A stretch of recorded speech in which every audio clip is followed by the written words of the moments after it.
Hey everybody, this is Steve back in the shop. I want to make another video here. I told you in the previous video that when I got to the point, you got the front end off, I'd make another one regarding the water pump and whatnot. Well, I went ahead on and I wanted to change the seal on the front engine cover. So I went ahead and pulled that off. I've been cleaning all this stuff up here. Idler gear, crank gear down here, and your cam gear. I'll pull all this, pull the cover off, clean all this stuff up.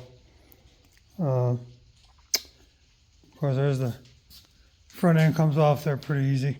Wasn't that big of a deal. The main thing I wanted to get into this morning was about this water pump. The one that I had on here was leaking like crazy. It was leaking out the end of the shaft where the packing nut goes. So if you follow me over here, this is another water pump. The one that I took off, if you recall from the other video, was really, really loose. The bearings were worn really bad and the pulley was loose. This one here is one I pulled off the shelf that I kept off of another tractor. It was a whole lot tighter than the one that I took off this tractor here. But there's a couple of seals in here that you need to be made aware of. These things really aren't all that, they're not hard to work on, but it's just overly complicated bunch of craziness that I don't understand why they did all this stuff. You got an inner seal that sits in behind here, and of course you got a nut that would go here, and your packing nut goes in like that. You tighten your packing nut down. There's let me get over here where if I can show you. If you can see, there's packing down in that hole there. I'll have to add packing to this one because this joker here, to get this packing nut out, I had to take a long wrench and a cheater bar to get the thing out of the water pump. They had it screwed in so tight. But anyway, they come apart, pretty simple. Packing nut comes out, retainer nut comes out, seal retainer.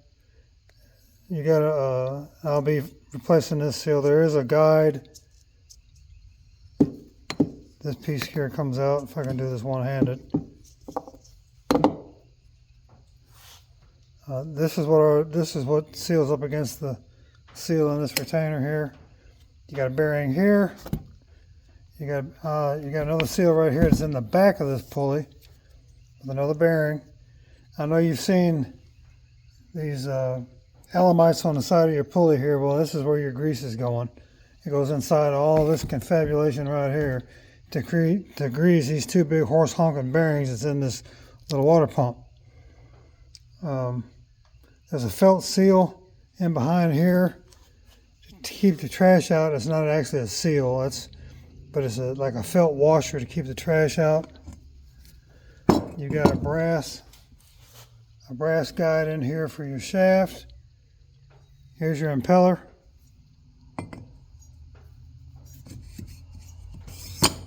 That part's pretty straightforward. And then all this other stuff, all this here sits on top of the water pump. So I'll be cleaning all this stuff up here. I'm gonna have to try to find me some seals. I'm gonna assume that they're bad, considering that they're about I don't know, 60, 70 years old, and they're made out of leather. And you can look in the inside of this one and see the compression spring in it, and the leather's gone. So yeah, you can pretty much be assured that you go to pumping grease in this, all the grease is going to come shooting outside. So anyway, that's where we're at. I do have the front engine cover off.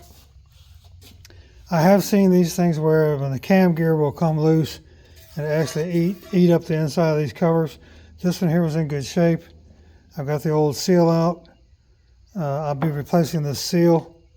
I've got the gasket already for the cover here. The seal goes in from the front, not back here. And then obviously all that'll go back on there. It's just an ongoing process here. Now this one here, I do want to mention, if you look right here, I had mentioned earlier about the thermostat housing. This particular one here, course, they're all on these letter and 100 series. They're all 2-piece. This one here has got a broken thermostat in it. I don't know if I can show that to you or not. You see where the solder joint broke loose.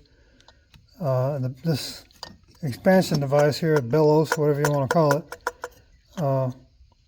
is going to cause this thermostat not to function properly. So I'm going to go ahead and find another thermostat. I've heard mixed results about the modern type, like you find in a small block Chevy. Those will actually fit in these housings. This one right here is a heck of a lot heavier duty than those little things. I've seen mixed results from them, but some people like them, some people don't. But they're like a quarter of the price of one of these right here. So I'll be looking into that. But anyway, that's where we stand on the M here.